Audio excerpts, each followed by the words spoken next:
Buxoro shahridagi yoshlar markazida nuroniylar kuylaganda ko'rik tanlovining viloyat bosqichi bo'lib o'tdi.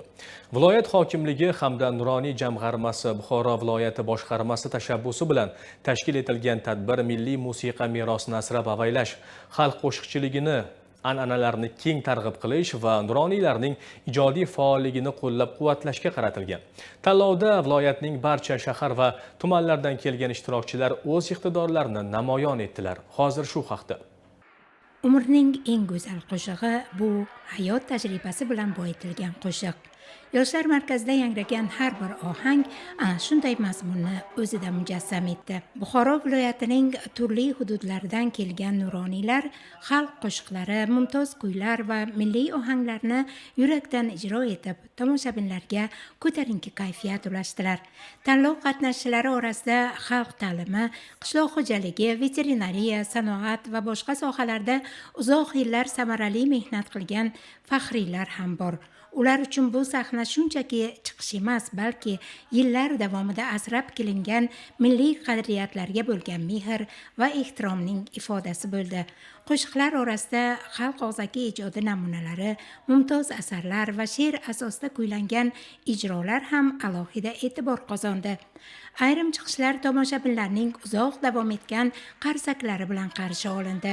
Biz nuroniylarni ham qadrlab, nazarga ilib, mana shunday konkurslarni tashkil qilganlarga avvalambor katta rahmat. Hamshira bo'lib ishlab keldim-man. Qo'shiq meni hobbim edi. O'zim xirgoyi qilib yurardim. Avvalambor bu biron bir o'rin olish uchun emas, ana bunday bir-birimizni ko'rib, odam xursand bo'lasan, ko'nglingiz ko'tariladi. Shunday yashab o'tirganimizga, shunday kunlarga yetkazganiga ming marta shukr qilamiz-da.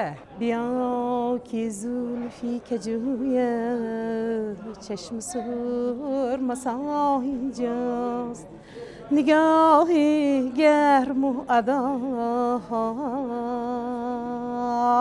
dilrabo injost ay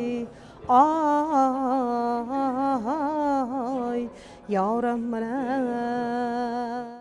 Tanlovdan ko'zlangan asosiy maqsad milliy qo'shiqchilik an'analarini asrab-avaylash, nuroniylarning ijodiy salohiyatini qo'llab-quvvatlash hamda ularning boy hayotiy tajribasini yosh avlodga yetkazishdan iborat bo'ldi.